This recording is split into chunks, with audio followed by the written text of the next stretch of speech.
네, 성도 여러분, 공갈빵 아시죠?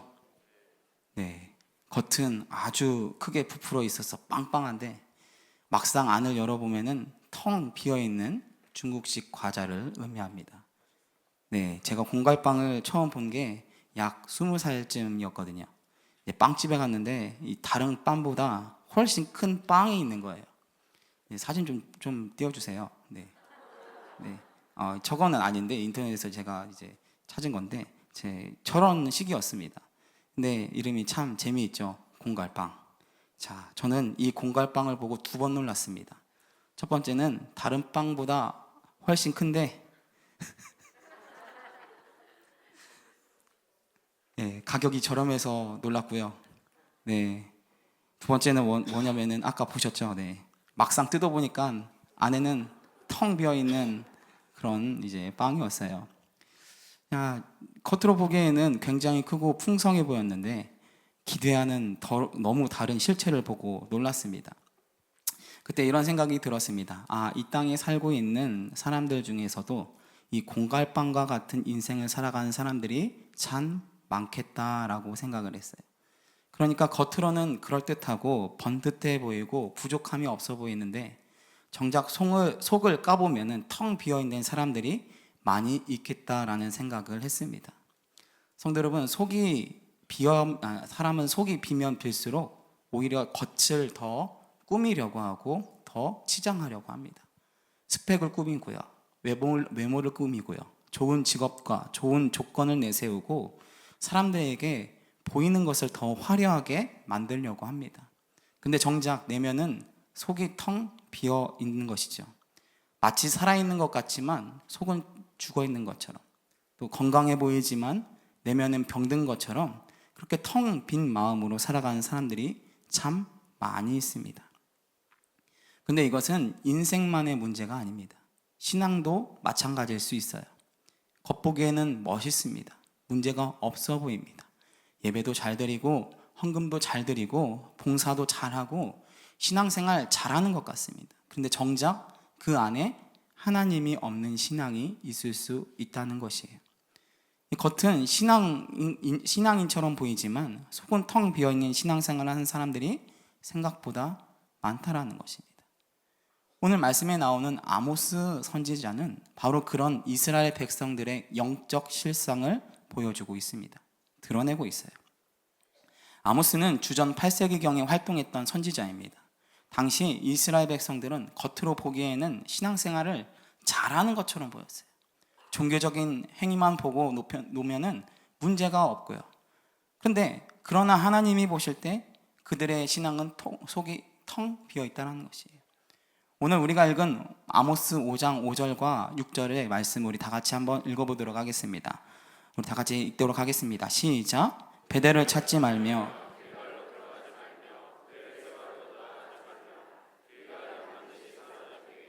베델은 비참하게 될 것임이냐 하셨나니 너희는 여호와를 찾으라. 그리하면 살리라. 그렇지 않으면 그가 불같이 요셉의 집에 임하여 멸하시리니 베델에서 그 불들을 끌 자가 없으리라. 아멘. 하나님께서 말씀하시는 것이죠. 베델을 찾지 말아라. 길갈로 들어가지 말아라. 대신 너희는 여호와를 찾으라 라고 말씀하고 있습니다. 성도 여러분, 베델과 길갈은 이스라엘 백성들에게 참 중요한 장소였습니다. 베델은 야곱이 하나님을 만났던 그런 장소였죠. 하늘문이 열리고 사닥다리가 이제 천사가 오르락 내리락 하는 그런 하나님의 약속을 경험했던 곳입니다. 이후 북이스라엘이 이제 이곳이 이제 중요한 종교 중심지가 되었고요. 길갈도 마찬가지입니다. 이스라엘 백성들이 가나안 땅에 들어온 후에 처음 머물렀던 장소였고 하나님의 은혜를 기억하는 중요한 장소가 되었어요. 그러니까 베델과 길갈은 그냥 아무 장소가 아닙니다. 이스라엘 백성들에게 역사적으로, 종교적으로, 신앙적으로 의미가 깊은 장소였다는 것이에요. 그런데 하나님이 말씀하시죠. 베델을 찾지 말아라. 길갈을 들어가지 말아라.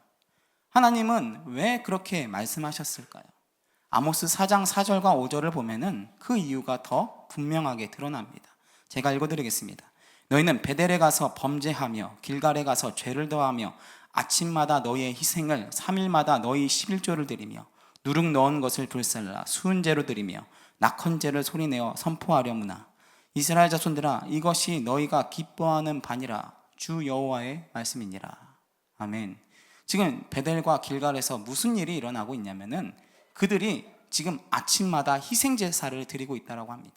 3일마다 11조를 드리고 있다고 해요. 성도 여러분들은 3일마다 11조 드리실 수 있습니까? 신명기를 보면은 3년에 한 번씩 드리는 11조 규정이 나오는데, 이 오늘 등장하는 아모스의 이 사람들이 드리는 11조는 3년이 아니라 3개월도 아니라 3일마다 11조를 드리고 있다는 것이죠. 그러니까 종교적인 그 열심이 그만큼 대단했다라는 것이. 또 그들은 수은제와 낙헌제를 드렸습니다. 수은제와 낙헌제는 하나님의 교제와 감사를 표현하는 그 제사인데, 그러니까 이들이 예물도 드렸고요, 제사도 드렸고요, 감사의 제사도 드렸고, 자원하는 제사도 너무나 잘 드렸어요. 그러니까 겉으로 보이기에는 신앙적으로 아무런 문제가 없어 보입니다. 오히려 아주 열심히 있는 그런 사람들처럼 보입니다. 더군다나 아모스 선지자가 활동했던 이 북이스라엘은 이 여로보암 2세가 다스렸던 그런 시기입니다.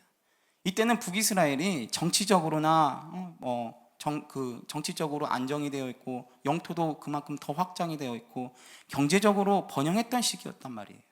경제가 좋아지니까 하나님께 드리는 그런 제물도 풍성했을 것입니다. 예배의 규모도 더 커졌을 것이고, 종교적인 분위기도 더 화려했을 것이에요. 그런데 하나님께서 말씀하시는 것이죠. 그곳에 가지 말아라. 그 제사에 머물지 말아라.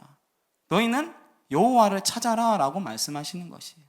성도 여러분, 무슨 말씀이시냐면은 아무리 번듯한 그 장소에서 예배를 드려도, 큰 열정을 가지고 신앙생활을 해도, 많은 예물을 드려도 그 안에 하나님이 없을 수 있다는 것이에요. 장소보다 중요한 것이 있습니다. 열심보다 중요한 것이 있습니다. 재물보다 중요한 것이 있습니다. 그곳에 정말 하나님이 계시는가? 내가 정말 하나님을 찾고 있는 것인가? 내 신앙의 중심이 정말 하나님이 계시는가? 이게 더 중요하더라는 것이에요. 성도 여러분, 하나님을 향하는 것처럼 보이는 그 제사 가운데서도 하나님이 쏙 빠져 있을 수 있어요. 예배 가운데서도 하나님이 빠져 있을 수 있고요, 헌금 가운데도, 봉사 가운데도, 그 신앙의 열심 가운데서도 하나님이 빠져 있을 수 있다는 것이에요. 그렇다면 그것은 오늘 말씀의 제목처럼 공갈빵 신앙이지 않겠습니까? 문제는 이스라엘 백성들이 그 자기들의 그 신앙이 그렇게 텅 비어 있는 것도, 그런 것도 스스로 깨닫지 못하고 있다는 것이. 우리가 정말 지금 잘못하고 있는 거구나, 잘못된 길을 가고 있구나, 우리 정말로 예배 이렇게 드리면 안 되겠구나, 우리가 하나님을 찾는 것이 아니라 우리 스스로 그 열심으로 기뻐하고 있구나, 이 사실을 깨닫고 회개해야 되는데 그들은 여전히 깨닫지 않고 있어요. 아모스 4장 5절 끝에 하나님께서 이렇게 말씀하시는 것이죠. 이스라엘 자손들아, 이것이 너희가 기뻐하는 바니라. 하나님이 거기에 없는데 이스라엘 백성들은 자기들이 드리는 그 제사에 스스로 기뻐한다라고 말씀하고 있어요. 하나님과 상관없는 그런 제사를 드리면서도 그들은 스스로 만족해 했다라는 것이에요. 아마 그들도 이렇게 생각했을 수도 있어요. 정말 예배 잘 드렸다. 오늘 예배 참 정말 내식 정말 잘 드렸어. 우리는 정말 신앙생활 잘하고 있는 것 같아. 정말 은혜로스러운 것 같아. 그런데 하나님이 보실 때 그들의 예배 안에는 하나님이 없었다라는 것입니다. 그들은 하나님께 감동받는 것이 아니라 자기들의 그 열심의 감동을 받아서 그 자기들의 종교 행위에 만족하고 있습니다. 아모스서는 바로 그들의 영적인 그 실상을 드러내는 말씀입니다. 겉은 빵빵하지만 속은 텅 비어있는 신앙, 겉은 화려하지만 하나님이 빠져있는 예배, 겉은 열심은 있지만 삶에는 열매가 없는 그런 신앙, 그것이 당시 이스라엘 백성들의 모습이었어요. 제가 어떤 책에서 이런 이야기를 본 적이 있었습니다. 어떤 박식한 사람이 랍비를 찾아가서 자랑스럽게 얘기를 했어요. 랍비요, 저는 탈무드를 전체를 3번이나 훑었습니다. 그러자 랍비가 이렇게 물었다라고 합니다. 그래? 그렇다면 너는 탈무드를 3번 훑었다고 하는데 탈무드가 너를 훑고 지나간 것은 몇 번이느냐라고 말하는 것이죠. 우리식으로 말한다면은 우리가 말씀을 읽었는데 그 말씀이 너를 얼마나 많이 훑고 갔느냐라는 것이죠. 성도 여러분, 성경이 몇 번 읽었는지 중요합니다. 성경을 많이 읽는 것 분명 귀한 일입니다. 그러나 더 중요한 것은 내가 성경을 몇 번 훑었느냐보다 하나님의 말씀이 나를 몇 번 훑고 지나가는 것이, 그게 더 중요한 것이지 않겠습니까? 그러니까 말씀을 통해서 얼마나 내 죄를 회개했는가, 말씀을 통해서 내 교만이 그 말씀으로 인하여서 내가 얼마나 찔림을 받았는가, 말씀을 통해서 내가 얼마나 하나님 앞에 엎드린 적이 있었는가, 그것이 중요하더라는 것이. 성도 여러분, 말씀이 나를 관통해야 합니다. 말씀이 나를 흔들어야 됩니다. 말씀이 나를 회개하게 만들어야 돼요. 말씀이 나를 하나님께로 돌아가게 만들어야 한다는 것이. 그래야 내가 영적인 공갈빵인지 내가 정말로 아닌지를 알 수 있는 거 아니겠습니까? 그래야 나의 문제를 깨닫고 돌이킬 수 있는 거 아니겠습니까? 오늘 하나님께서는 아모스서를 통해서 이스라엘의 영적인 실상을 보여줍니다. 아모스서 5장 7절에 이렇게 말씀합니다. 정의를 쓴쑥으로 바꾸며 공의를 땅에 던지는 자들아. 하나님께서 하나님의 백성에게 기대하시는 삶의 열매가 있는데 오늘 아모스서에서 특별히 그것을 정의와 공의라고 말씀하고 있습니다. 그러니까 하나님을 참으로 찾는 사람에게는 이 정의와 공의의 열매가 맺는데요. 하나님을 참으로 예배하는 사람에게는 그 삶의 자리에서 하나님의 성품이 드러난대요. 그런데 이스라엘 백성들은 어떻습니까? 그들의 삶에는 정의와 공의가 열매가 없었습니다. 정의라는 좋은 열매가 맺혀야 되는데 그 정의가 쓰디쓴 쑥으로 변해버렸고요. 공의가 열매처럼 맺혀야 되는데 그 공의가 땅에 버려져 버렸다라고 말씀합니다. 성도 여러분, 정의와 공의가 무너지면 가장 먼저 피해보는 그런 사람들은 누구냐면은 가난한 사람들이고 연약한 사람들이고 힘없는 사람들입니다. 소외된 사람들입니다. 정의가 사라지면은 어려운 이웃에 빠진 그런 이웃을 도와야 할 사람들이 그런 사람들을 외면받는 것이에요. 공의가 무너지면 악한 일을 한 사람들이 이 합당한 책임을 받지 않고 오히려 힘없는 사람들이 더 큰 고통을 받게 되는 것이. 이스라엘 백성들이 바로 그러했다는 것이죠. 그들은 하나님께 제사를 드렸지만 삶의 자리에는 하나님의 마음을 잃어버렸어요. 자신의 유익을 위해 연약한 사람들을 함부로 해했고 가난한 자들을 아픔을 가볍게 여겼습니다. 힘없는 이웃을 고통을 돌아보지 않았고요. 입술로는 하나님을 말했지만 삶으로는 하나님의 마음과 전혀 다른 길을 가고 있는 사람들이었습니다. 성도 여러분, 하나님께서 하나님의 백성에게 원하시는 것은 단지 종교적인 열심만이 아닙니다. 하나님은 우리에게 정의와 공의의 사람이 되라고 말씀합니다. 가난한 사람을 볼 때 가장 먼저 마음 아파하는 사람이 되어야 되고, 연약한 이웃을 볼 때 가장 먼저 손 내미는 사람이 되어야 되고, 억울한 사람을 볼 때 외면하지 않아야 되고, 하나님이 아파하시는 것을 나도 함께 아파하는 사람, 그런 사람이 하나님의 백성이라는 것이죠. 아모스 5장 15절은 이렇게 말씀합니다. 너희는 악을 미워하고 선을 사랑하며 성문에서 정의를 세울지어다. 성도 여러분, 이것이 하나님이 찾는 사람의 모습일 것 같습니다. 성도 여러분, 하나님 곁에 있는 것처럼 보인다 해서 반드시 하나님을 아는 것은 아닙니다. 오래 교회 다녔다고 해서 반드시 하나님을 맛보는 것이 아닙니다. 예배 자리에 앉았다고 해서 반드시 하나님을 찾는 것은 아니더라고요. 말씀을 많이 들었다고 해서 그 말씀이 내 삶이 되는 것도 아니더라고요. 중요한 것은 내 마음이 정말 하나님께 열려 있느냐는 것입니다. 정말 내가 하나님을 찾고 있는지 내가 돌아봐야 한다는 것이죠. 하나님의 말씀이 내 안에 들어와 나를 바꾸고 있냐는 것이에요. 성도 여러분, 가까이 있는 것과 내 안에 들어오는 것은 확연히 다른 겁니다. 신앙의 자리에 있는 것과 하나님을 만나는 것은 다릅니다. 예배를 드리는 것과 예배 속에서 하나님을 찾는 것은 다른 것이에요. 그래서 시편은 이렇게 말씀합니다. 너희는 여호와의 선하심을 맛보아 알지어다. 하나님은 멀리서 구경하는 분이 아닙니다. 하나님은 오래 곁에 있다고 이유만으로 저절로 알아지는 분도 아닙니다. 하나님은 맛봐야 한다는 것이에요. 그분의 은혜가 내 마음에 들어와야 되고, 그분의 말씀이 내 생각에 들어오고, 그분의 사랑이 내 삶을 움직일 때 우리는 그때 비로소 하나님을 맛보아 아는 사람이 되는 것입니다. 그래서 주님이 옳다고 여기시는 것을 나도 옳다게 여기시는 것이고, 주님이 사랑하는 것을 나도 사랑하게 되는 것이고, 주님이 미워하시는 것을 나도 미워하게 되는 것이에요. 주님이 아파하는 것을 나도 아파하는 것이, 그것이 신앙의 내면화가 되는 것입니다. 성도 여러분, 신앙의 경력 중요합니다. 어디에서 예배 드리는지도 의미가 있습니다. 열심히 섬기는 것도 귀합니다. 헌금도 귀한 믿음의 표현입니다. 그러나 그 모든 것보다 더 중요한 게 있어요. 그 안에 하나님이 계셔야 되는 것입니다. 예배 안에 하나님이 계셔야 되는 것이에요. 봉사 안에 하나님이 있어야 되는 것입니다. 헌금 안에 하나님이 있어야 되는 것이에요. 우리의 열심 안에 누가 있어야 된다고요? 왜 목소리가 작으세요? 하나님이 계셔야 되는 줄로 믿으시길 바랍니다. 그러므로 우리는 날마다 말씀 앞에서 자신을 돌아봐야 됩니다. 나는 정말 하나님 앞에 있는가? 나는 정말 하나님을 찾고 있는가? 내 신앙의 중심에서 하나님이 계시는가? 내 삶에 공의와 정의의 열매가 맺히고 있는가? 성도 여러분, 하나님을 멀리서 보는 사람으로 끝나지 않기를 바랍니다. 하나님 주변에만 맴맴 머무는 그런 사람으로 끝나지 않길 바랍니다. 신앙의 표면에만 닿아 있는 사람으로 끝나지 않길 바랍니다. 우리는 하나님을 맛보아야 돼요. 하나님의 말씀을 먹어야 됩니다. 주님의 생명을 마셔야 됩니다. 그 은혜가 내 안에 들어와야 되는 것입니다. 그 말씀이 내 생각과 내 마음을 지배하도록 우리가 기도해야 되고, 그 생각으로 말씀으로 삶을 바꿔야 된다는 것이죠. 그런데 성도 여러분, 우리가 여기서 한 가지 더 기억해야 할 것이 있습니다.